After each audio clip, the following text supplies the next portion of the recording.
DGTempus here, hello and welcome to 10-man Heroic Ultraxion. I will assume that you've seen the normal mode version of this guide, and if not, please click the annotation on the video to view it.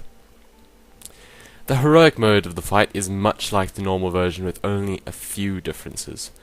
Fading light will now affect the tank and 2 DPS, and for 5 seconds after it fades, the player will take double damage. It will also occur 3 times between Hour of Twilights, up from 2. Hour of Twilight now needs 2 players to soak it, and anyone who gets hit by it will gain a debuff, called Looming Darkness. This debuff will last for 2 minutes, and while you have this debuff, getting hit by another Hour of Twilight will cause you to instantly die. Even if you use immunities, you will still die. Things like Ice Block won't avoid it. And on top of this, his damage and health are much higher.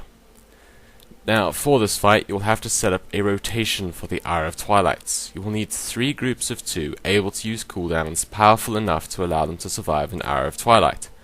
For example, what we did is we had our warrior tank and 1 DPS use cooldowns to soak the first one. Then we had our DK tank and 1 DPS use cooldowns to soak the second one, and then 2 DPS to soak the third. And we just had that repeat again and again. So this means you will need a total of 6 players that can soak an Hour of Twilight. Now, some of the useful cooldowns that DPS classes have that can be used to survive an Hour of Twilight are: Deathknights, you have icebound fortitude, which you can combine with anti-magic shell.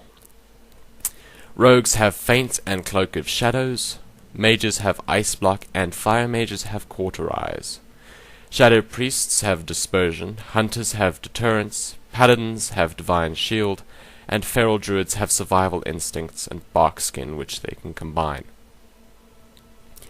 When it comes to using heroic will, whenever fading light has less than 4 seconds remaining, use heroic will to survive.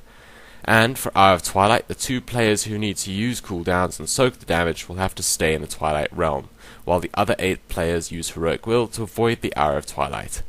Remember to keep your rotation going with the Hour of Twilight in order to avoid being killed. The most challenging part of this fight is beating the enrage, which means that DPS will have to be pumping out as much as they can. Some players recommend solo healing it, while we found 2 healing it with a holy paladin and an atonement priest the best, as we could have had the atonement priest smiting and doing DPS to help with the enrage, while at the same time being able to help with healing when damage became intense. You can also have all your DPS pre-pot so that they can have their DPS increase from potions twice in the fight. A nice little trick to do is to have one or both healers use heroic will to fade out of the fight, and then use time warp or bloodlust. This allows you to maximize DPS at the beginning while preventing the healer or healers from gaining time warp, allowing it to be used on them when damage becomes too intense. Please feel free to subscribe, and I wish you the best of luck with your kill.